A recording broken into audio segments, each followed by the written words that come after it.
centra en la parte práctica de cada libro. O sea, cada libro que está introducido en ese catálogo no contiene un mero resumen con 4 datos, sino que se enfoca, bueno, pues en cómo se puede trabajar ese libro en el aula. Y bueno, eso es lo que hemos venido a presentar a este simposio. Esperemos que os guste y sobre todo que os resulte de utilidad. Y aquí, bueno, pues están mis compañeros y mis compañeras para presentaros las ventajas y beneficios de este catálogo en todas sus aristas. Para comenzar, bueno, pues vamos a ver cómo este catálogo resulta, bueno, pues de una suma importancia para la formación del profesorado universitario, ¿no? Una de las principales carencias que vimos. Y para ello tenemos aquí a la doctora Amelie Montero Esteva, que es doctora en Ciencias de la Comunicación, con una sólida trayectoria en docencia universitaria, especializada en comunicación corporativa, marketing digital y relaciones públicas. Actualmente imparte clases de pregrado y posgrado donde aborda temas de comunicación organizacional y estrategias digitales. Su formación académica incluye un doctorado en comunicación por la Universidad de Málaga y un máster en comunicación social por la Universidad de La Habana. Ha desarrollado su carrera combinando la docencia con la investigación y la gestión de estrategias de marketing digital, posicionamiento SEO-SEM y campañas de comunicación institucional. Además de su experiencia como docente investigadora, ha trabajado como community manager y directora de comunicación, liderando campañas digitales y gestionando comunidades en línea para diversas organizaciones. Sus líneas de investigación incluyen la comunicación corporativa, la publicidad digital y la optimización de contenido para los motores de búsqueda. Y antes de darle paso, el único apunte breve, y es que Lectunir, en nuestro grupo de investigación, una de las cosas, creemos que más bonitas y enriquecedoras que tiene es que es un grupo transdisciplinar. Incluimos gente, bueno, pues de educación, filología, artes, comunicación, todo ello, ¿no? Bueno, pues con el objetivo de investigar y promover la tesis de que al final la lectura pues, es una herramienta performativa, capaz de crear realidades, ¿no? No solo es un mero ejercicio pasivo para la alfabetización. Y dicho esto, profesora Montero, ¿cuánto desee? Bueno, pues muy bien, muchas gracias, Pedro, y voy a tratar de ser lo más breve posible para presentar el tema. Mi tema, como bien dijo Pedro, el profesor Pedro, es el catálogo universitario como herramienta. Ay, espérate, que perdón, tengo que compartir. Vale, aquí va. Bueno, un poco les decía que yo aprovechando un poco el tema de que vamos a ver aquí en el simposio, eso el catálogo universitario como herramienta fundamental para la enseñanza para la enseñanza, bueno, para la enseñanza eficaz. Y en este caso voy a tomar como caso de estudio, por supuesto, el catálogo de lectura infantil y juvenil en la formación profesional. Bueno, en principio, básicamente Vale. Déjame presentar aquí un momento. Perdón. Vale, aquí está el catálogo, aquí está el tema. Entramos directamente a una introducción donde hacemos una especie de una breve búsqueda, principalmente de la importancia de los catálogos académicos de manera general, las TIC, lo que facilita a las TIC como acceso a recursos educativos. Por supuesto, entrando un poco en el contexto directamente del catálogo de literatura infantil y juvenil, siendo esto como un recurso fundamental para el futuro docente. En eso nos quisimos basar como el catálogo juvenil de literatura infantil y juvenil está siendo, es y puede ser un material fundamental para los futuros docentes, sobre todo en el grado de educación. eh, y su manera de impartir clases y formar a niños, ¿no? En este caso. Nuestra metodología se basó un poco en el estudio, nos basamos un poco en el enfoque descriptivo exploratorio mediante un análisis bibliométrico de la literatura sobre catálogos educativos. Y para ello nuestro objetivo principal fue analizar la evolución de la investigación sobre un uso de catálogos educativos y su impacto en tecnología educativa. Por supuesto, la inclusión educativa y formación docente. Específicamente, se busca evaluar cómo estos catálogos han facilitado el acceso a recursos de formación docente y literatura infantil en los últimos 10 años. analizar el impacto de la tecnología educativa en su creación y uso y examinar su contribución a la inclusión educativa e identificar las competencias. Básicamente lo que hicimos fue hacer una búsqueda en Web of Science como base de datos reconocida en publicaciones científicas. Hicimos a partir de claves, palabras claves utilizadas como catálogo académico, tecnología educativa y literatura infantil. Para ello, los resultados obtenidos fueron de 492 artículos en este periodo que habíamos hablado, ¿no? Del 2013 al 2024. Claro, decimos 10 años, que realmente fueron hasta 2023, pero como todavía estamos en el transcurso de 2024, hemos cogido los primeros meses de 2024. Por lo tanto, esto arrojó un resultado total de 498 artículos bajo estas palabras claves encontradas. De esos 498 hubo otro proceso de filtrado de 50 artículos más citados. De ahí identificamos a partir de sus metodologías, su estudio y tal, investigaciones que tuvieran un poco el impacto, que hablaran un poco del impacto de la tecnología en catálogos educativos, la contribución a la inclusión educativa y la formación docente mediante esos catálogos. Y de esos 50 más citados, 6 son los que más se identificaron con este tipo de temática. Los resultados esperados fueron comprender la evolución de la investigación en este campo, identificar las áreas más activas y relevantes y concluir cómo los catálogos educativos mejoran el acceso equitativo a la educación y apoyan el desarrollo de competencias digitales para los docentes. Como resultados muy rápidos, pues tenemos, por ejemplo, en cuanto al tema de la evolución de publicaciones sobre catálogo de formación docente, tenemos el gráfico de evolución de publicaciones que vemos unas puntas entre altas y bajas de la cantidad de publicaciones que existen por año. Aquí vemos un crecimiento constante desde 2020 hasta el 2022, con una estabilización más o menos de 68 artículos por año, con un promedio, ¿no? 68 artículos por año entre 2021 y 2023. Tenemos otro dato que sacamos que fue los autores más frecuentes que publican sobre estos temas, ¿no? Entre ellos está Fonseca, con 6 publicaciones, Moreira con 5 publicaciones y hay 4 autores más que es Perrún Casteño y Romero Rojas. También hicimos otro gráfico donde vimos las áreas más destacadas para que investigan este tipo de catálogos, ¿no? Sobre todo catálogos infantiles, insisto, no es catálogos en general, sino catálogos infantiles, sobre todo para la educación. Y las áreas donde más énfasis hay es la educación investigativa educativa, con 245 publicaciones, las ciencias de la información y bibliotecología, ciencias de la computación, ciencias de la salud y enfermería. También tenemos cuáles son las universidades más destacadas que hacen investigación en este periodo de 10 años sobre esta temática, y está la Universidad de Sao Paulo, la Universidad Federal do Ceará y la Universidad de California y la Universidad de Londres. En cuanto a los países más que publican sobre estos temas o que más destacados en estos temas es Brasil, Estados Unidos, España y México.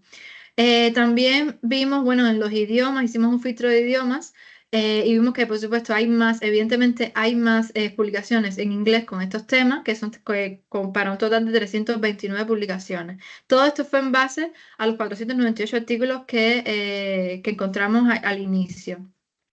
Luego, cuando hicimos el filtrado de los 50 artículos más destacados, que de ahí cogimos los 6 artículos que están más cerca de estas temáticas reales de literatura infantil, vimos que hay hallazgos muy puntuales en estos artículos y me resultó realmente muy interesante. Entre ellos está el impacto de la tecnología, donde un poco hablan que las tecnologías como el EVA y las herramientas de la nube mejoran el acceso al aprendizaje, pero sí acuden mucho a la falta de competencias digitales en los docentes, como esto es una barrera importante para ellos, ¿no? Como que todavía se ve mucho, digamos, barrera y ausencia de estos conocimientos, de cómo usar estas herramientas digitales. Está también la inclusión educativa, donde habían aspectos en común entre todos los artículos que hablaban de la necesidad de un análisis más profundo sobre el impacto de los grupos vulnerables, y estaba la formación docente, donde hablaban que la formación continua en competencias digitales es esencial para una implementación efectiva.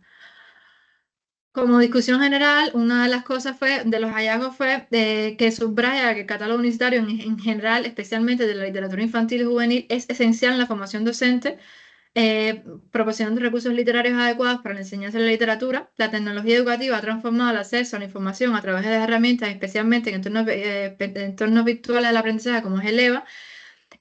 También persiste una brecha, esto lo mencionaban mucho todas las investigaciones, o sea, los 6 artículos que se identificaron mencionaban mucho que existía una brecha en las competencias digitales de los docentes, que quizás esto haga un poco que este catálogo infantil, por supuesto, sea una herramienta súper importante para la formación docente, pero como esta formación docente no tiene, digamos, toda la competencia para el uso de estas plataformas digitales, quizás eso se vea con un cierto límite de uso efectivo.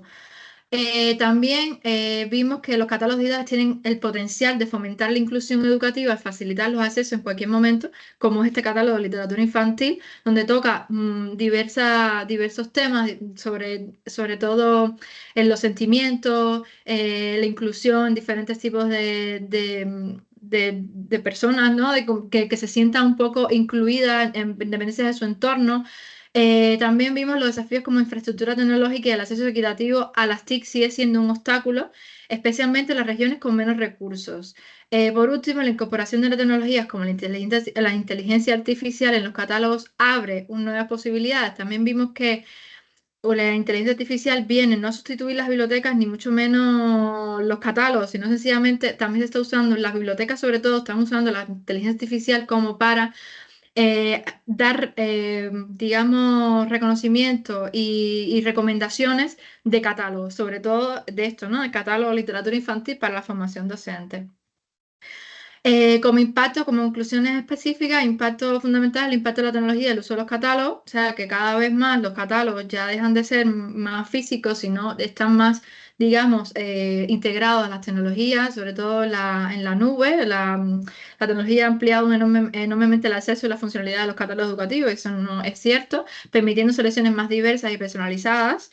También está la contribución de los catálogos a la inclusión educativa que hemos estado viendo, aunque los catálogos digitales tienen la potencia de promover la inclusión al facilitar el acceso equitativo a los recursos, la infraestructura tecnológica limitada limitada en muchas regiones sigue siendo un obstáculo.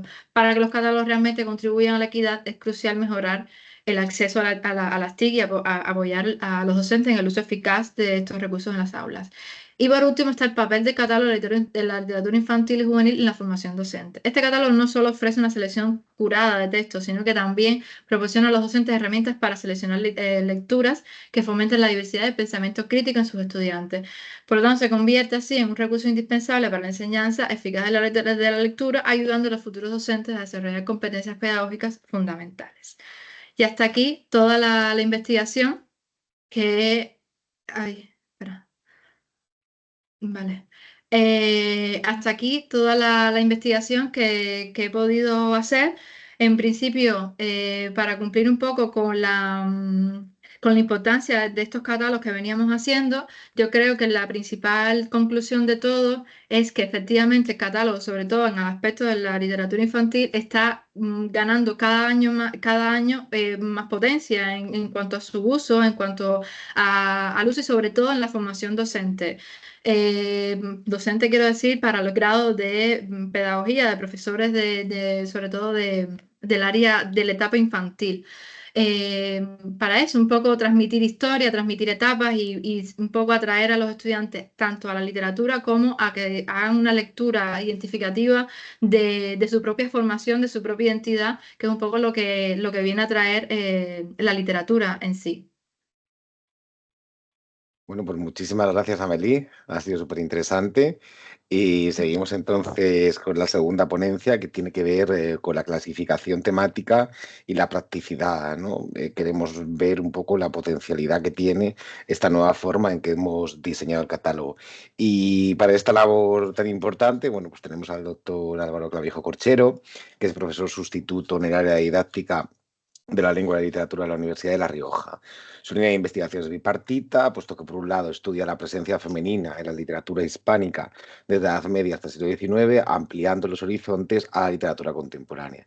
Y por otro lado, analiza cómo labrar las destrezas comunicativas en educación secundaria obligatoria y bachillerato. Y nada, dicho esto, te damos paso, Álvaro.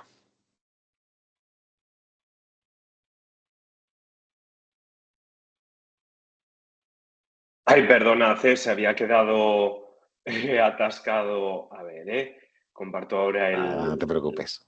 el PowerPoint. A ver, es que tengo doble pantalla y esto es un poco... Creo que lo podéis visualizar ahora, ¿verdad? Sí, perfecto, Álvaro. Vale, pues buenos días, tardes o noches a todas y a todos. Antes de comenzar mi exposición, debo agradecerte, Pedro, tu presentación. Ay, perdona. Y de igual modo también agradecer a la organización de este sexto Congreso Internacional de Educación, Investigación y Tecnología, EDITIC, por haber aceptado mi propuesta.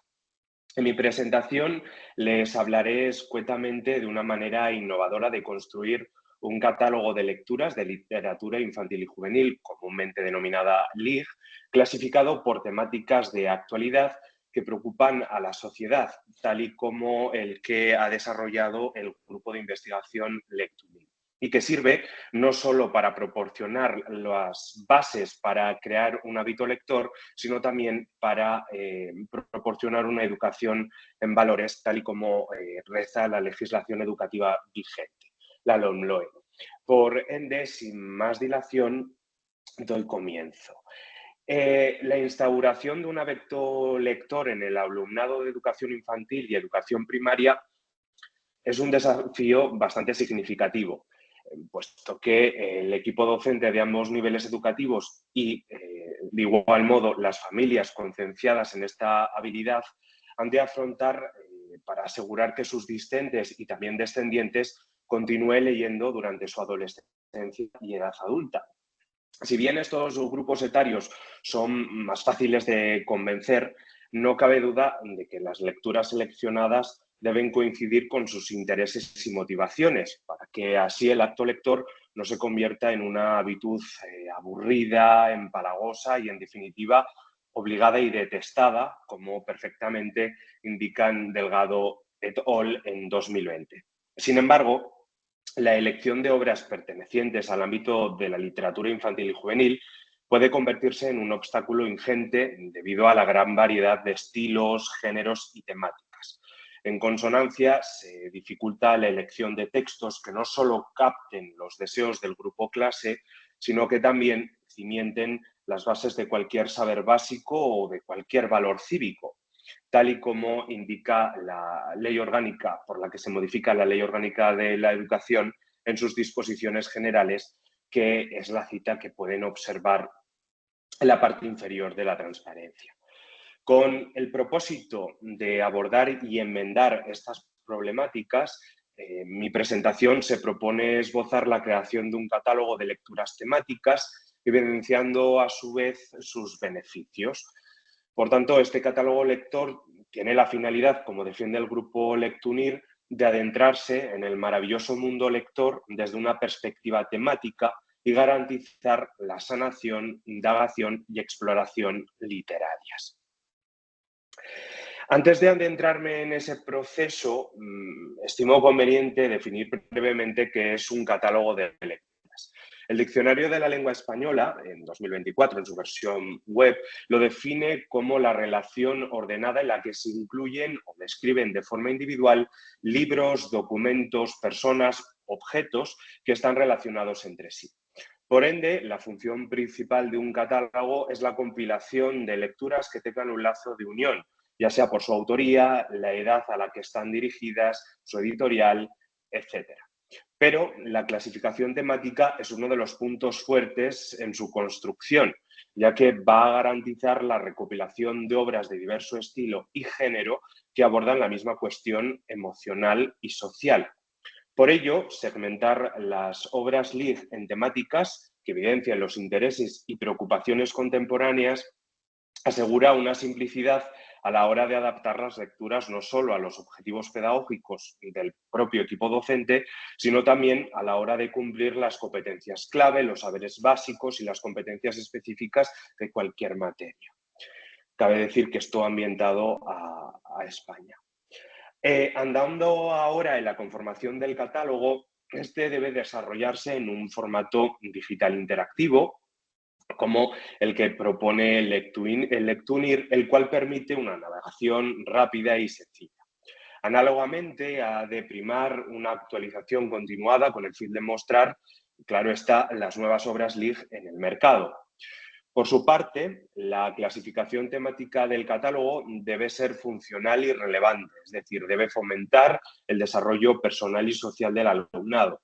Así pues, el profesorado y también las familias pueden acceder a aquellas lecturas que se ajusten a los conocimientos de cada etapa formativa. Siguiendo el paradigma de este catálogo, se aprecian categorizaciones temáticas de índole diversa, como por ejemplo ecológica, en la que se trata del desarrollo sostenible, emocional, el duelo y el tratamiento de las diversas emociones, igualdad de género, perspectiva de género y también estereotipos, social, como la amistad, diversidad, modelos familiares, y también personal, como la concienciación corporal. Además, aparte de categorizar las obras LIG por temáticas, el catálogo propone en cada una de las recomendaciones el rango etario al que puede estar dirigida, permitiendo así que las lecturas sean accesibles y significativas según el grado de comprensión del estudiantado. Y se proponen en consecuencia en este catálogo lecturas para educación infantil y educación primaria, es decir, desde los 3 años hasta los 12. Asimismo, cada una de las entradas va a proponer una pequeña descripción de la obra y también va a proporcionar unas mínimas orientaciones didácticas para que el equipo docente las tome como inspiración para introducirla en sus situaciones de aprendizaje y finalmente en el aula. Pasando ahora a hablar de los resultados. Perdonad, esta diapositiva no la he mostrado antes, tiene que ver con lo que estaba comentando. Y ahora sí, aplazando ahora a hablar de los resultados, se considera que la elaboración de un catálogo de lecturas como el que ha realizado Lectunir es bastante beneficioso, ya que faculta al profesorado y a las familias disponer de una herramienta eficiente orientada al aprendizaje competencial y a la educación en valores. Por ello, es posible destacar varios beneficios correspondientes a su creación y también a su uso. En primer lugar, debido a su clasificación temática, permite la rápida elección de obras de literatura infantil y juvenil de calidad, sin la necesidad de ejecutar una búsqueda en el ingente mundo de la LIG al haber sido seleccionadas a partir de filtros pedagógicos. En segundo lugar, el catálogo puede motivar una lectura mucho más significativa al conectar con las necesidades actuales de cada grupo etario, consintiendo además la adaptabilidad a los diferentes niveles educativos y evitando así la frustración y aversión de los lectores. Y en tercer lugar, al utilizar lecturas que aglutinen los gustos del estudiantado, es probable que se desarrolle una autonomía lectora, posicionándolo en un papel activo y también crítico. Y finalmente, estas obras literarias, en este tercer punto, van a permitir profundizar en los contenidos curriculares de un modo sustancial, lo que consiente un enriquecimiento en el proceso de enseñanza-aprendizaje. Por tanto, como conclusión, se puede advertir que la elaboración de un catálogo de lecturas segmentado por temáticas presenta un potencial significativo para transformar, me permito decir, la práctica educativa y fomentar también el hábito lector tanto dentro como fuera del aula. Es por ello por lo que su uso puede brindar ventajas no solo para el equipo docente y para la familia, al facilitar la elección de lecturas LIG más atractivas y significativas, sino también para el estudiantado, para poder leer en sí obras adaptadas a su nivel lector y a sus principios o sus principales gustos cotidianos, enlazando así la vida escolar con la vida personal. En la presente diapositiva les muestro la bibliografía que he empleado para elaborar esta presentación. Se las dejo unos pocos segundos para que puedan visualizarla y espero haberme ajustado al tiempo establecido y les agradezco enormemente su atención y compañía. Muchísimas gracias. Bueno, pues muchísimas gracias, Álvaro. Ha sido maravilloso también. Y nada, y seguimos entonces viendo el potencial de este catálogo y viendo ahora, bueno, pues como este catálogo tiene una repercusión directa, ¿no?, sobre el desarrollo del pensamiento crítico y divergente del estudiantado, ¿no?, que al final yo creo que es el objetivo principal que como docentes, bueno, pues debe capitanear nuestra labor. Y para ello tenemos al doctor Domingo Albarracín Vivo, que es doctor en Educación por la Universidad de Murcia. y que actualmente forma parte, bueno, pues de este grupo de investigación Lectunir. Ha sido personal docente e investigador tanto de la Universidad de Murcia como de la Universidad Internacional de La Rioja. Y bueno, entre sus líneas de investigación se encuentra la lectura, la escritura y la literatura infantil. Cuenta con una gran cantidad de publicaciones, destacando artículos de investigación en revistas de gran impacto internacional. Y bueno, pues Domingo, cuando quieras, te damos paso. Buenas tardes, mi nombre es Domingo Albarracín Vivo. En primer lugar, quiero agradecer a la organización del Congreso, al coordinador del simposio y también a mis compañeros y compañeras del Lectunir la posibilidad de exponer el trabajo titulado El catálogo de literatura infantil y juvenil y su repercusión en la construcción del pensamiento crítico y divergente del alumnado de educación primaria.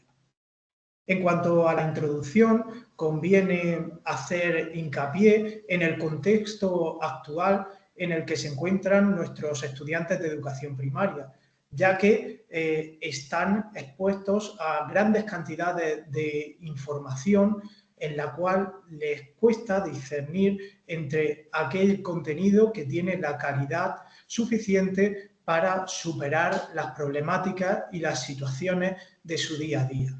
Por lo tanto, se hacen muy relevantes conceptos esenciales como es el pensamiento divergente y las distintas posibilidades que nos ofrece para dar diferentes formas a una misma problemática y soluciones diversas, así como el pensamiento crítico con una forma propia de orientar una temática. Para Landau, 2009, este pensamiento crítico se basa en la relación de diferentes cosas entre sí, lo cual hace que podamos conectar perfectamente el pensamiento divergente y el pensamiento crítico. Por tanto, dentro de dichas habilidades, un catálogo de literatura infantil y juvenil las tiene que tener bastante integradas. Y más aún el catálogo de literatura infantil de Lectunir, que muestra diferentes temáticas como la perspectiva de género, la diversidad, las emociones, el duelo, dentro de una programación acertada que genera pues, diferentes historias y formas distintas de actuar, lo cual facilita el desarrollo de estas habilidades de pensamiento, puesto que la educación literaria se entiende desde esta perspectiva como un reflejo de la sociedad actual. En esta línea, Cerrillo 2013 nos muestra que el texto literario va más allá de la letra, sino que también encontramos un contexto social y cultural muy relevante que está dentro de esas historias de literatura infantil. Todo ello unido a una lectura crítica que ha mostrado unos niveles en educación primaria inferiores a los que todo docente desea, según Encabo Fernández y otros 2023. Dentro de esos niveles bajos, desde la didáctica de la lengua y la literatura, es la disciplina que más se asocia a la perspectiva crítica y por un elemento comunicativo esencial que encontramos en su asociación. Pasamos, tras esta pequeña introducción teórica, a la metodología del estudio con un objetivo general que es analizar la repercusión del catálogo en el pensamiento crítico y divergente del alumnado, así como dos objetivos específicos que encontramos en el primero de ellos: conocer la visión de docentes activos de educación primaria acerca del desarrollo del pensamiento crítico y divergente de sus estudiantes. Como segundo objetivo específico, que desglosa este objetivo general, encontramos detectar las ventajas de trabajar con el catálogo para el desarrollo de estas habilidades de pensamiento. Los participantes del estudio han sido 20 docentes de 2 centros educativos públicos de educación primaria, localizados en la región de Murcia, España, cuyo nivel socioeconómico de la zona de influencia es medio. El diseño del estudio responde a una perspectiva cualitativa que se concreta en un análisis descriptivo. El instrumento de recogida de información ha sido una entrevista semiestructurada, compuesta inicialmente por 6 cuestiones que se relacionan con 3 ámbitos esenciales. El primero de ellos, el conocimiento del catálogo de literatura infantil y juvenil del STUNIR. El segundo de ellos, la relevancia del pensamiento crítico vinculado a la lectura. Y en tercer lugar, la influencia del catálogo para el desarrollo de habilidades de pensamiento.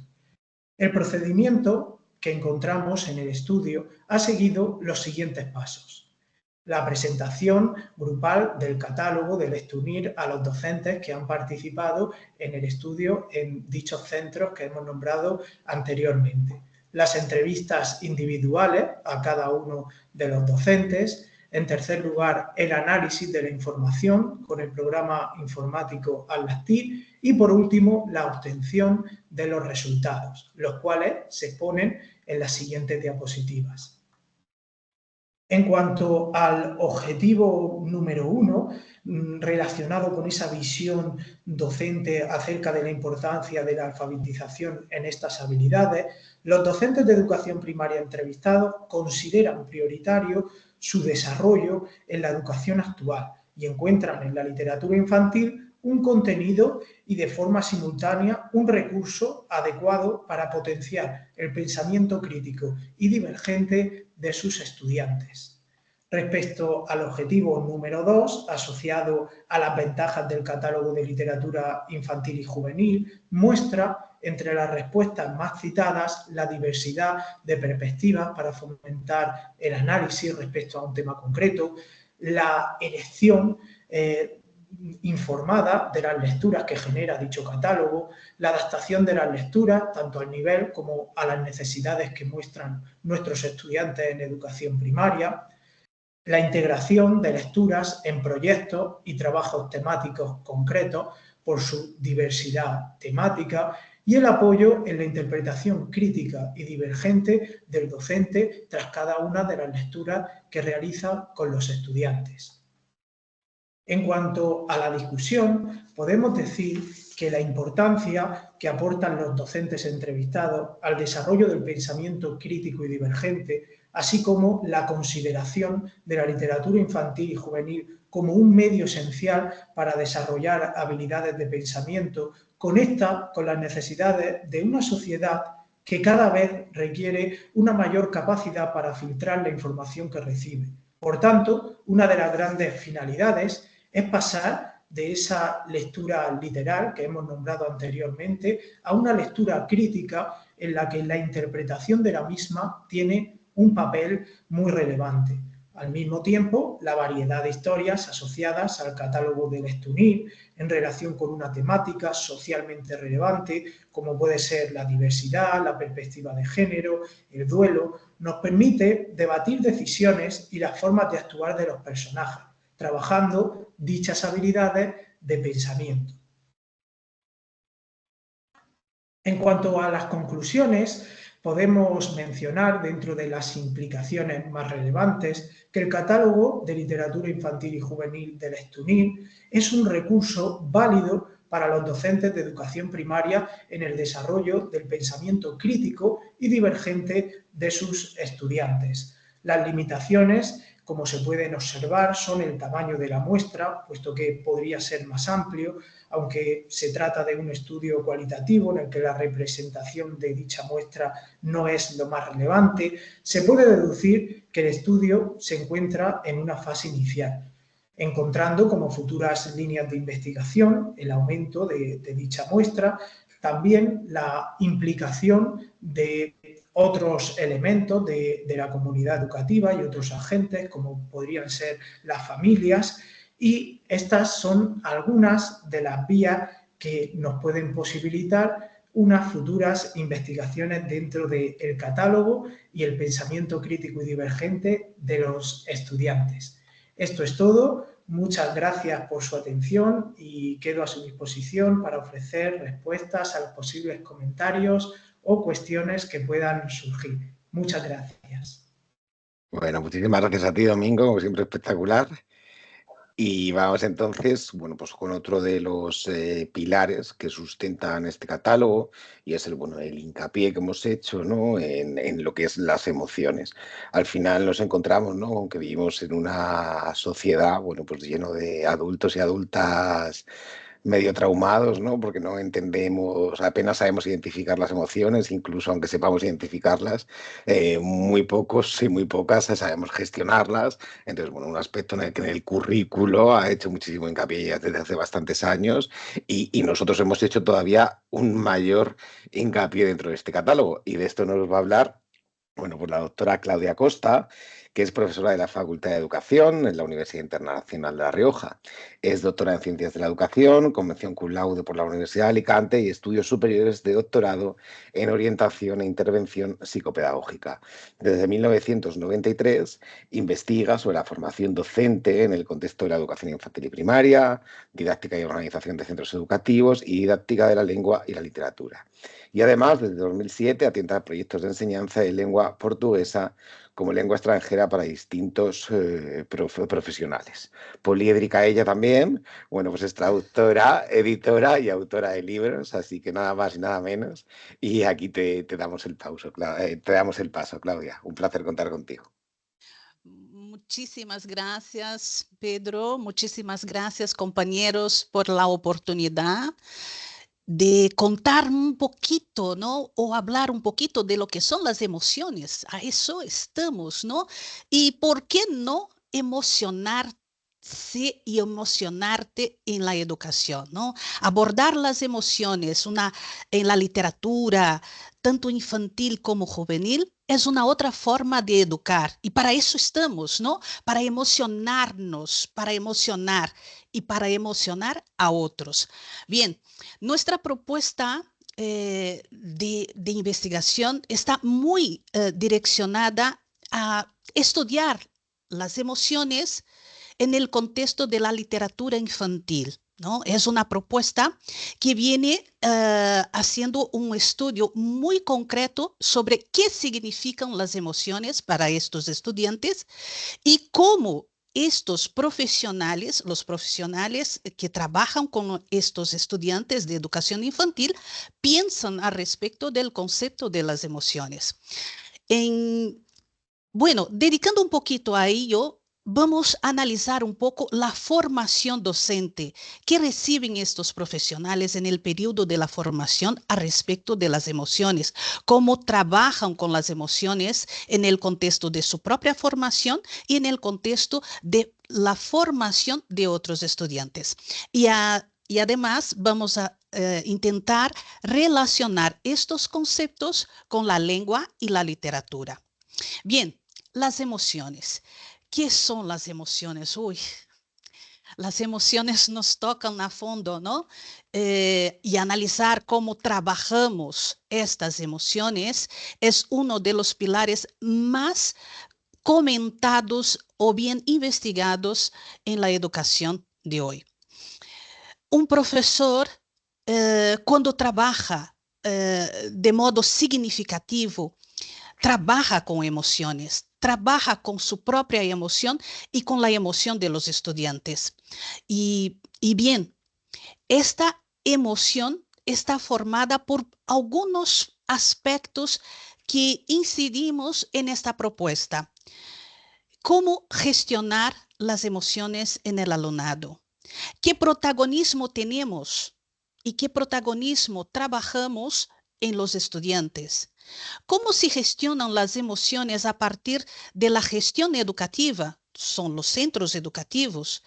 ¿Y qué profesional tenemos delante para que este trabajo sea positivo para la formación de los estudiantes, específicamente en el contexto de la educación infantil?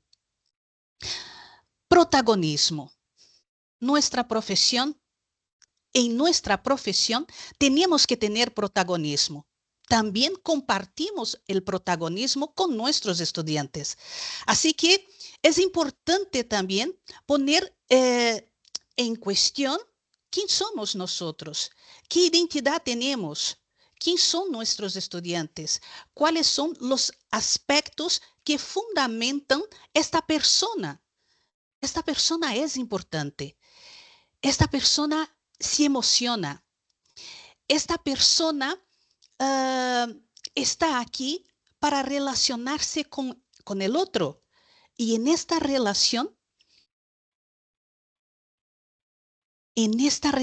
compartimos distintas y diferentes tipos de emoción. Por eso, la lengua y la literatura son muy importantes, porque el habla, el leer, el escribir, está cargado de emociones. Pero para eso es importante que los profesionales estén atentos a las estrategias, al contexto metodológico, a las herramientas y a nuestro catálogo, que ofrece muchas oportunidades de conocer historias, cuentos, fantasías, creatividad. Este catálogo ha sido preparado y es preparado para que todos puedan emocionarse, para que el docente pueda utilizar en su contexto del aula para impartir nuevos contenidos, para empezar un nuevo tema, para comunicar valores, para comunicar también y trabajar con las emociones. En fin, para concluir, esta propuesta de investigación pretende avanzar en el conocimiento literario, que es muy necesario a nuestra práctica pedagógica. También pretende fortalecer estas competencias emocionales de los estudiantes. Pretende desarrollar nuevas habilidades lectoras y de comunicación y promueve la formación continuada de los profesionales. Además, avanzar en todo este estudio y avanzar en el estudio de las emociones nos brindan oportunidades de crecer personalmente, como personas para compartir y convivir con otros. Bueno, gracias a todos y espero que pueda contribuir con esta discusión. Muchas gracias. Millones de gracias a ti, Claudia, maravilloso. Y hablando de emociones, obviamente, si se habla de emociones no se puede desdeñar el cuerpo, ¿no?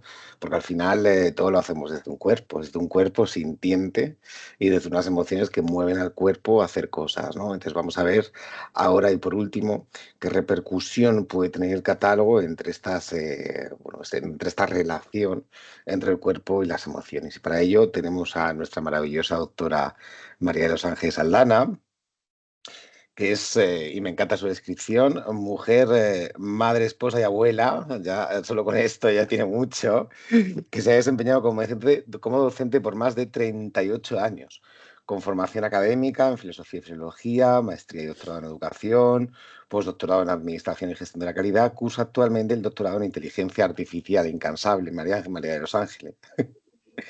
Se ha desempeñado en instituciones del sector educativo, tanto público como privado, en México, USA e Iberoamérica. Destaca su participación en SABE, SULA, UTEL, EBC, UNIVA, El Capo, Universidad Latinoamérica de Ciencias Jurídicas y la Universidad Internacional de La Rioja en España, donde además forma parte de nuestro grupo de investigación Lectunir de la Facultad de Educación. Ha participado en colectivos literarios y creación literaria como el Tlacuache y cuenta con producción poética y narrativa. Así que con esta profesional todoterreno despedimos este simposio. Cuando quieras te damos el paso, María de los Ángeles. Muchísimas gracias a todos. Un gusto estar aquí con ustedes y poder compartir el espacio. ¿Me dicen si se ve bien la presentación? Se ve perfecta, María de los Ángeles, cuando quieras. Perfecto. Muchas gracias. Como tengo dos pantallas, tengo que preguntar para que no se me mueva la proyección. Bueno, pues efectivamente vamos dando paso. Hoy expondré un aspecto fascinante en la lectura que va más allá de lo que usualmente consideramos. ¿Es la lectura únicamente un proceso mental? Y durante mucho tiempo lo hemos visto quizá así. Sin embargo, investigaciones recientes nos invitan a repensar esta perspectiva y a conocer que no lo es, que hay algo más allá, ¿sí? Que analizaremos cómo la lectura, el cuerpo y la construcción de conocimientos está interrelacionado y cómo este enfoque multidimensional abre nuestras posibilidades para comprender el proceso lector. Durante esta revisión que estaremos realizando en estos momentos a continuación, tuvimos la oportunidad de incluir una revisión sistemática de literatura que incluye 4 temas que trataré de abordar de manera breve, algo que tiene que ver evidentemente con la materialidad y el proceso del impacto en la lectura, con la lectura digital y su contraposición contra la lectura en formato físico, el cuerpo como mediador del conocimiento y la lectura como construcción de la identidad. Y entonces hemos considerado que la lectura ha sido un proceso cognitivo. Así lo hemos manejado durante muchísimo tiempo.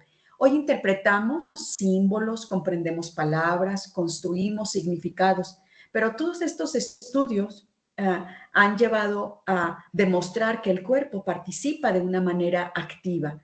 Estudios de Magnen y de Wolf en el 2013 y en el 2007, por supuesto, nos platican cómo es que hoy manipulamos el libro y adoptamos una postura física específica y experimentamos sensaciones que contribuyen al acto de leer. Estudios de neurociencia han demostrado que además de las áreas del cerebro relacionadas con el lenguaje, se activan otras regiones vinculadas a experiencias motoras y sensoriales. Entonces, la lectura, pues, no es solo un acto mental, sino un proceso integral que involucra el cuerpo.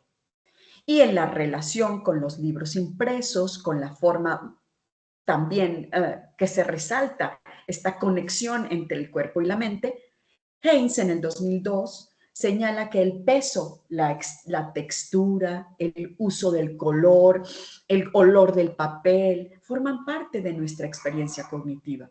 Esta materialidad genera una interacción táctil directa. Mangen y Brownick en el 2013 encontraron que la manipulación física de las páginas mejora la retención de información en comparación con la lectura, como un formato digital, por supuesto. Y esto nos sugiere que el acto de manipular físicamente un libro contribuye a nuestra capacidad para recordar y comprender mejor el contenido.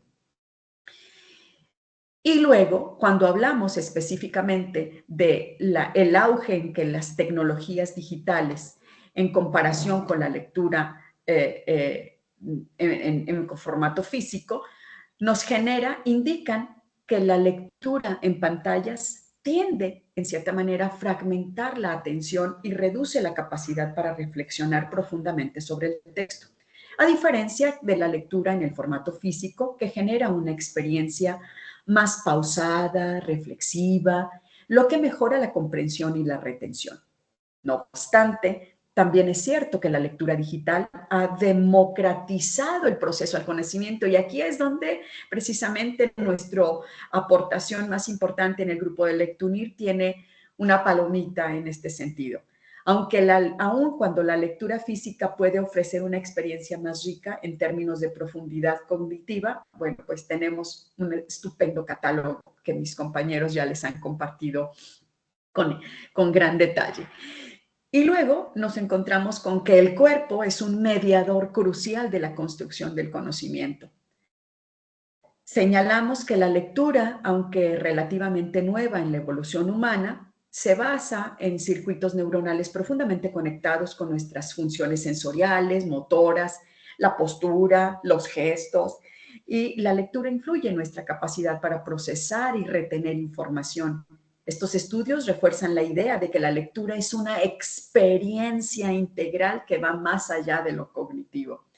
Y la lectura no construye conocimiento, sino que además genera una identidad. Según Rosenblatt, en 1994, él señalaba como el acto de leer es un intercambio dinámico entre el lector y el texto. Y este proceso está influenciado por las experiencias previas y las experiencias o las expectativas a futuro sobre cada uno de lo que leemos y lo que encontramos en cada uno de los libros y que contribuyen, a nuestra autoevaluación o autoexploración para pensar en quiénes somos. La lectura no nos informa, no solo nos informa, sino que también nos llega a transformar. Y esto se vuelve sumamente enriquecedor.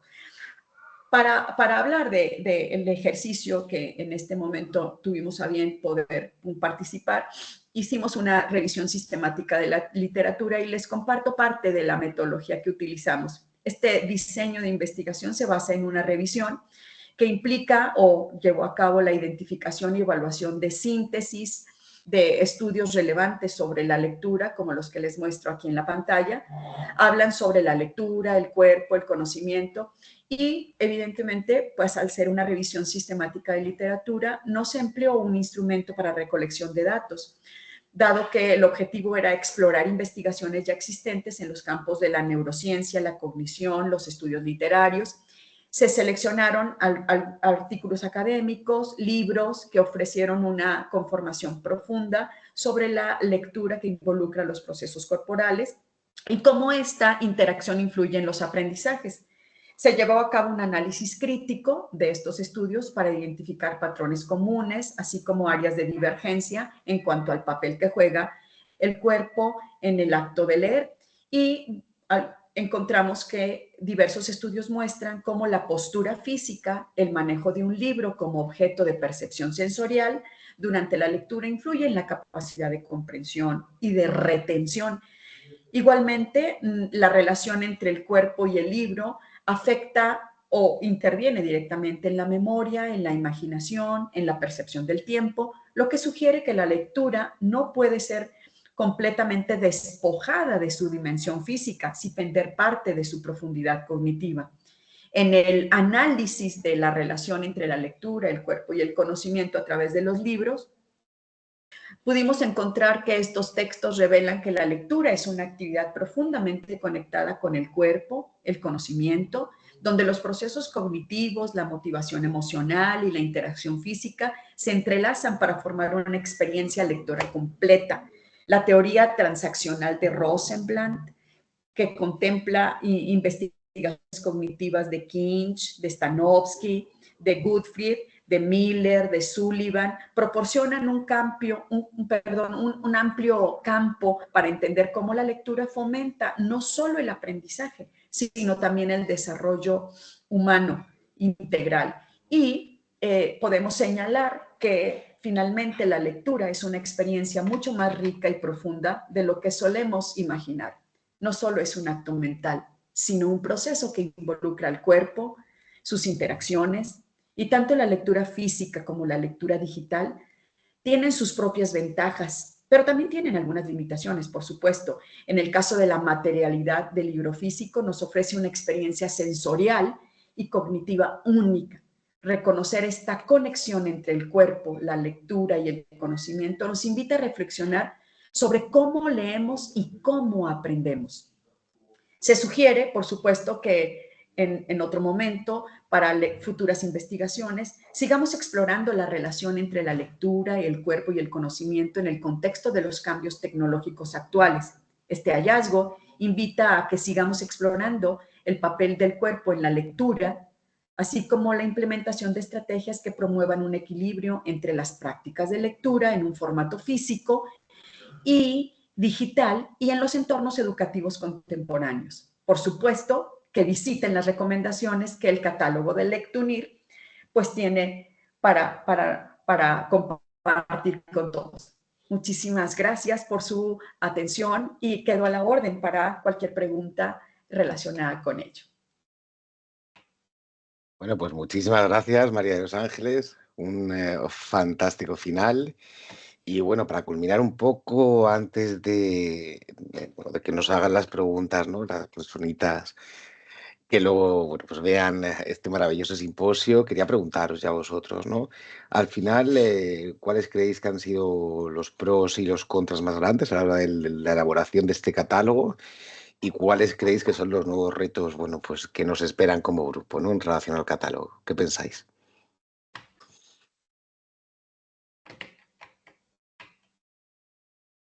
No te escuchamos, Amelie. Estás hablando, pero no te escuchamos. Ahora. Ya me di cuenta. Bueno, en principio, desde la temática que un poco investigué, que fue básicamente ver hasta qué punto, bueno, este catálogo de infantiles, sobre todo este que estamos un poco hablando, es sumamente importante, sobre todo en la formación docente, ¿no? Para los profesores. Yo creo que evidentemente impacto tiene, porque una de las cosas que quise comprobar fue eso, que que evidentemente es un tema que se estudia y se sigue estudiando y va a aumentar su estudio durante los años. Pero creo que una de las cosas fundamentales que vi es el tema de que quizás estamos generando herramientas digitales, pero no formando, capacitando a estos, digamos, profesionales que van a hacer uso de estos catálogos digitales para eh, darle un conocimiento, una enseñanza a los niños. O sea, ahí hay un engranaje que quizás está roto, hay una laguna en que mucho estamos generando era digital, pero quizás los que tengan que usarlo no tienen todas las herramientas o la formación para ese uso correcto. Creo que hasta ahora lo que desde la investigación pude sacar como conclusión más impactante de todas las investigaciones, o sea, del resumen de las investigaciones que pude estudiar. Entonces, eso, ¿no? O sea, en cuanto a la construcción del catálogo, está fenomenal, por supuesto, y sobre todo que estemos aportando a las nuevas tecnologías. Claro, pero si hacemos todo esto, pero no está ese respaldar de formación que es el que tiene que usar esto formado, pues, ¿qué estamos haciendo, no? O sea, tenemos que llevar, creo que las dos cosas al unísono. Cuando digo tenemos, bueno, nos involucramos a todos porque de esta manera también somos educadores y formamos parte de esa formación de esos futuros profesores a los niños, ¿no? Entonces, es un poco lo que veo súper bien que estemos generando esto, pero a la misma vez pues tenemos que potenciar la otra área.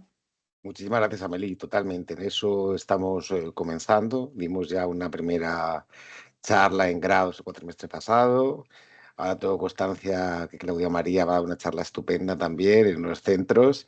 Y entonces, bueno, sí, efectivamente, lo primero era tener un poco la base, ¿no? Que era el catálogo y luego, obviamente, pues divulgarlo y explicar el funcionamiento de este catálogo, porque si no, evidentemente nos quedamos sin el motor más importante, ¿no? Que es la gente que lo va a Claro, utilizar. totalmente. Totalmente. ¿Y nada, alguien más? ¿Queréis decir algo?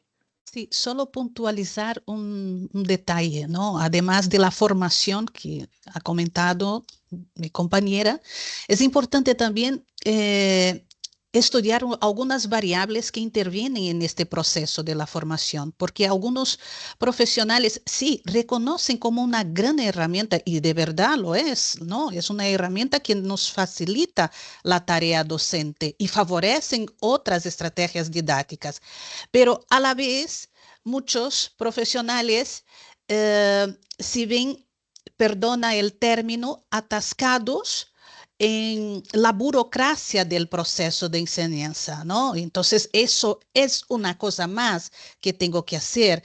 ¿Cómo puedo trabajar con este catálogo que no me, entre comillas, que no me dé tanto trabajo? Entonces, claro, en eso incidimos en la elección de la estrategia didáctica, ¿no? Es una herramienta que funciona muy bien, que está para que el docente pueda elegir entre tantas opciones de trabajo literario, pero es cierto que hay una reticencia en este sentido, ¿no? ¿Qué puedo hacer más? Y en este punto, ahí estamos, ¿no? Intentando presentarlo con una dinámica que favorezca esta elección como una estrategia didáctica, como una herramienta didáctica y también como un recurso que facilita el proceso de elección del recurso de lengua y literatura, pero también como un proceso de metodológico de cómo conducir un aula, un contenido, utilizando un título del catálogo o bien utilizando el catálogo como un todo. Totalmente de acuerdo. Aquí añado que sobre todo también lo que hemos querido y estamos empezando a potenciar, todavía está, bueno, vamos a decir, en pañales, ¿no? Pero bueno, cada vez va a ir creciendo más. Ese canal de YouTube maravilloso en el cual diversos profesionales, bueno, pues nos van a ir enseñando estrategias, actividades, cosas que nos pongan un poco en forma, ¿no? Porque al final es cierto que muchas veces encuentras a profesores y profesoras que, bueno, que lo único que llevan a clase o te lo estaba leyendo, ¿no? Son libros que ha leído en su infancia, ¿no? No puede ser. Quiero decir, al final todo tiene su contexto y su época, pero bueno, seguir llevando al aula los mismos tres cerditos, Blancanieves, ya, pues no. Entonces, bueno, pues además es curioso porque la mayor parte del profesorado, generalmente cuando hablamos de infantil y primaria, tienen muchísimos cursos de formación. Entonces, bueno, pues habría que pedir que en vez de formarles tanto, y que está fenomenal en TIC y en otras áreas transversales, que desde luego les formen primero lo que es literatura infantil, ¿no? Que me parece que además es como holístico en el desarrollo integral del discente y que además es transversal a todo lo que le marca el currículo. María de los Ángeles, ¿no sé si querías decir tú algo? Sí, claro. Yo tengo la experiencia de poder haber participado desde hace muchos años acá en México en salas de lectura. Salas de lectura es un proyecto nacional muy padre, fabuloso, y yo veía algunos elementos que acá pudieran servir. Si bien estamos pensando que en nuestro catálogo llega directamente al aula, a la escuela, y estamos apostándole a que el docente tenga mayores herramientas. Coincido con lo que comentan tanto Amelie como Claudia en ese sentido, y digo, ¿y por qué no pensar ahora y voltear a ver a la familia? ¿Verdad? A la familia. ¿Por qué? Porque finalmente el niño, el pequeño, el hijo, el sobrino, el nieto, ¿sí? Que les cuento. Entonces llega y, abuela, hay que leer. Y entonces, desde el libro físico hasta el libro digital. Entonces, podríamos comenzar a pensar en algunas cosas que tuvieran que ver, no solamente dirigidas al profesor, porque sabemos que está saturado de trabajo. Y el padre, la madre, el tío, la prima, el hermano mayor, los abuelos, etcétera, ellos también conviven con los niños o quienes atienden a los niños cuando los padres no están. Porque esta es una situación, la niñera, el ayudante, etcétera, ellos también podrían participar en este escenario y voltear a ver, sobre cómo hacerle para que ellos utilicen el catálogo, utilicen el recurso, vayan al libro físico y sepan cómo manipular, cómo generar esta convivencia, esta interacción de manera muy puntual. Hay ejercicios que en la experiencia nosotros hemos aplicado acá en México a través de estas áreas de capacitación para los nuevos asesores de una salita de lectura. Tú puedes hacer tu propia salita de lectura desde tu casa, ¿no?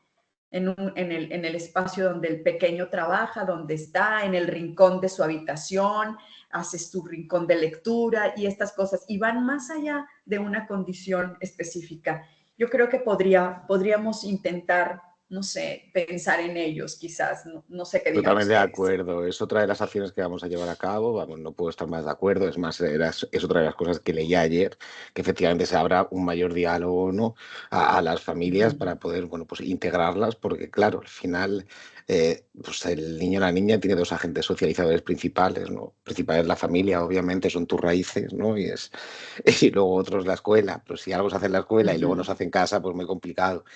El problema que me da a mí es que estamos en una sociedad, pues sinceramente, pues muy poco lectora. Entonces el problema luego siguiente, pero que ahí ya en este no vamos ya a trabajar porque ya es demasiado lo que nos proponemos, pero bueno, sería hacer alfabetas lectoras a las mismas familias, ¿no? Que me hace mucha gracia cuando pues, un papá y una mamá no leen y de repente dicen, no, nuestro hijo queremos que lea, no sé qué, se va a la FNAC allí y le compra el primer libro que ve. ¿No? O sea, que al final Ya. tampoco tiene un criterio porque tampoco leen ellos, entonces es como... ah.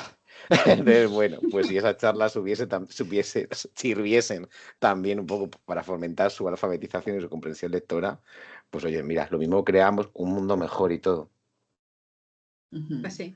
Y más empático. Eso es, y me gustaría añadir una cosita más, ¿no? Porque me gusta esta relación con la familia y con la escuela. ¿Y por qué no invitar a estos padres, a esta familia, para fiestas en el colegio? Fiestas de lectura, que estamos de moda. Entonces, hacer Hay un una montón de fiesta, proyectos de eso. eso es, estamos de moda ahora y me gusta la intervención de María de Los Ángeles en este sentido, ¿no?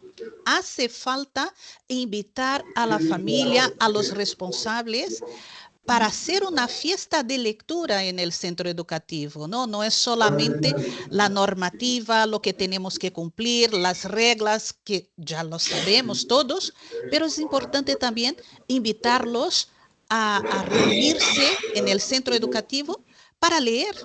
Y no es tan difícil, ¿no? Es podría ser una estrategia interesante para fomentar este catálogo. Gracias. Sí, María de Los Ángeles, cuéntanos. Puedo comentar algo, y esto tiene, como decimos acá en México, esto tiene cola, ¿no? Desde hace unos años, desde que nosotros hemos sido abuelos, acá en casa, mi esposo y yo, nuestros nietos van al maternal, están en el kinder, ahora ya empezaron en la primaria, pero déjenme decirles que acá las escuelas, acá en México, por lo menos en la zona donde yo vivo, que es una zona de alguna manera, y puedo decir ciertamente un poco aculturada, ¿verdad? Ciertamente, un poco. Y con un propósito de lectura así como que incisivo, ¿verdad? Vamos intentándolo. La propia escuela tiene generadas, tanto la pública como en la privada, pero en particular la de mis nietos, tiene generadas el viernes o el jueves de cada mes, ¿sí? El último o el antepenúltimo jueves o viernes de cada mes, la lectura con los abuelos. Entonces los que van son los abuelos a leer. No tienen ni idea de cómo se disputan, ¿sí? Los abuelos ir a leer a los salones de los nietos. Esto es increíble. Qué bonito, funciona. Me encanta. Y esto es un ejercicio muy padre. Por ahí, en su momento, yo voy a pedir permiso. Tengo algunas grabaciones de algunas cosas que hemos hecho. Y demás, voy a pedir permiso para ver si puedo compartir algunos cachitos y utilizar parte de la dinámica y de la técnica con la que nosotros lo hemos hecho acá y pudiera ser que funcionara, ¿va? Bueno, Maravilloso, muchísimas gracias. Amelie.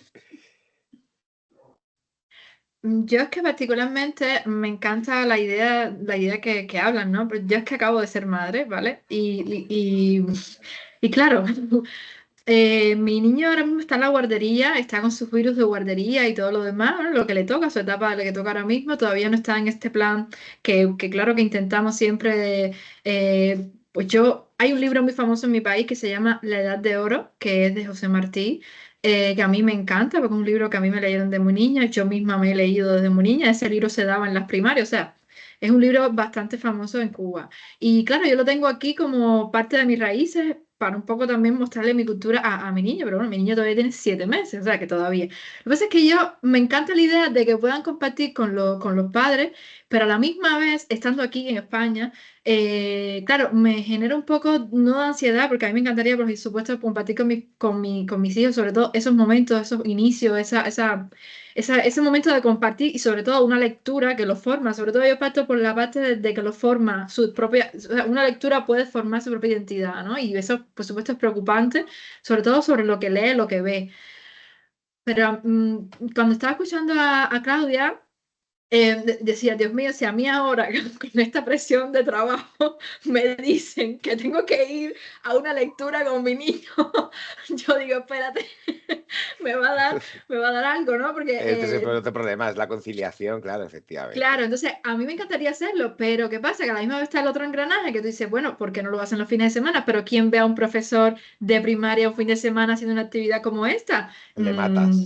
Claro, bueno, claro, también que yo lo apoyo, Sí. que yo apoyo su descanso, apoyo su momento, yo apoyo que él tenga también su espacio, yo lo apoyo, pero que hay que llevar a esa conciliación, sobre todo ya porque yo desgraciadamente se me fue la mente, espérate, ¿cómo que vamos a empezar ahora a hacer actividades? yo ¿no? Entonces, me encanta, pero de verdad que me encantaría que se pasara, pero que a la misma vez realmente se pensara en todo, se pensara en que se puede hacer la actividad, pero en todo lo que puede influenciar, no en que Total. papá tienes que estar en la escuela con el niño y punto. Me preocupo de que tienes que ir tú al trabajo, que tengas un horario que cumplir, no me preocupa, ¿no? Entonces, eso la verdad es que estaría súper guay, pero pensarlo de una manera más estructurada y mejor para todos. De tal manera, solo apunto una cosa aquí, que sería supongo, como la última arista, ¿no? También hay un papel fundamental de unas instituciones que juegan un papel súper relevante a las que nadie acude. Están las señoras bibliotecas, por favor, y nadie tiene ni idea de lo que hacen las bibliotecas, y yo eso lo veo clarísimo, para niños y para adultos. Yo, por ejemplo, vivo en un municipio de Madrid, ¿no? Y de repente miro la biblioteca, está lleno de conferencias, de talleres, de cuentacuentos, por favor. Quiero decir que las bibliotecas, o bien creo que por un lado deben desempeñar también un papel más importante de divulgación, porque yo creo que nadie se entera de lo que hacen, ¿vale? Y luego las familias, por favor, iros a la biblioteca. En vez de iros al McDonald's Parque Bolas, iros a una biblioteca, iros luego al McDonald's. Es todo súper compatible, ¿no? Pero que hay cosas muy, muy interesantes. Y bueno, no sé si quise apuntar alguna cosa más final, ya para no comernos el tiempo. Solo por último, Amelie, para que no te asuste, no te voy a decir nada más. Pero sí, son ideas y estrategias que, claro, obviamente tendremos que pensar en todo, ¿no? Pero es pensar en un sentido, vamos, que es una fiesta, no hace falta que tengas reglas tan estrictas, que tenemos que participar todos, hacer, no lo sé. De repente, pensando aquí, ya que no tienes tiempo para ir, pensé en el cumple de nuestros alumnos. ¿Qué hacemos, por ejemplo, ¿no? En el cumple? Entonces, claro, pensar en estrategias y en actividades que sean y que estén relacionadas, por supuesto, con el entorno y con la realidad. Eso es muy importante, pensar en la realidad. Por eso que estudiar este tema y considerando el centro educativo es muy importante, porque cuando hablamos del centro educativo, de la familia, de la comunidad, estamos hablando también del entorno, del territorio que estamos. Y es muy importante que los profesionales consideren el territorio como punto de partida. Yo de repente, cuando pienso en la biblioteca, también pienso, ¿por qué la biblioteca no está en el aula, no está en el centro educativo, no visita, ¿no? El centro educativo? ¿Por qué los alumnos no visitan la biblioteca? Bien, eso serían cosas para estudiarmos, para verificarnos junto a los docentes, lo Claudia, que querida, es más discúlpame que te interesante. corte. Besos. Perdóname, discúlpame que os corte, pero estamos a menos de 3 minutos, ¿vale? Vale. O sea, ya no Me podemos gusta que me seguir. cortes. No, Muchas perdóname, de gracias. verdad, me sabe fatal. Pero No, como no, nos no, pasemos no. de tiempo, no podemos. Corta el micro. Qué buen equipo, que ha sido maravilloso. Que en primer lugar, bueno, que no lo he hecho al principio, disculpadme, darles las millones de gracias al Comité Científico y Organizador de EdTIC por habernos invitado a realizar este simposio. Esperemos que haya sido de vuestro interés, que cualquier pregunta relacionada con el catálogo, aquí tenéis a este maravilloso equipo que os vamos a ayudar y a facilitar la información necesaria para lo que necesitéis. Y nada, que un fuerte abrazo. Y muchísimas gracias, equipo. Gracias. Hasta luego.